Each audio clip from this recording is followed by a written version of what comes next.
Hello guys, last வீடியோவில் பார்த்தீங்கன்னா நம்ம இண்டிபெண்ட்டாக வீல் சேர்லேருந்து எப்படி ஷிஃப்ட் ஆகி நம்ம அந்த வீல் சேரை ஆஃப் பண்ணி ஓரமாக வைக்கிறதுன்றதை பார்த்தோம். இந்த டைம் பார்த்தீங்கன்னா அந்த ஓரமாக வச்ச வீல் சேரை எப்படி நம்ம கொண்டு வந்து நம்ம ஏறுற மாதிரி ஈஸியாக வச்சுக்கிறது தான் பார்க்கலாம்.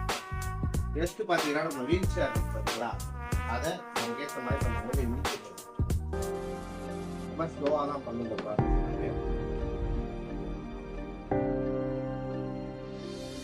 இந்த மாதிரி நான் உங்களுக்கு ஏறுற மாதிரி ஒரு பொசிஷனில் வச்சுக்கோங்க. இந்த லாக் இருக்கு பார்த்தீங்களா, இதை வந்து நம்ம உள்ளே தள்ளி விடணும். லாஸ்ட் டைம் இப்படி ஆஃப் பண்ணுறப்ப வெளியே இழுத்தோம், இதை வந்து நம்ம உள்ளே தள்ளணும். இந்த சைடும் அதே மாதிரி உள்ளே தள்ளிடுங்க. இப்போ வண்டி நகராது. இப்போ வந்து நம்ம ஜம்ப் பண்ணி ஏறிக்கலாம்.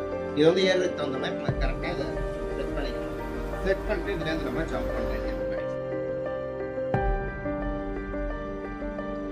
அவ்வளோதான் கைஸ். இந்த மாதிரி நம்ம ஷிஃப்ட் பண்ணிட்டு இதை ஆன் பண்ணிட்டு நம்ம போகிறது. மறக்காமல் நம்ம சேனலை லைக் பண்ணுங்கள், ஷேர் பண்ணுங்கள்.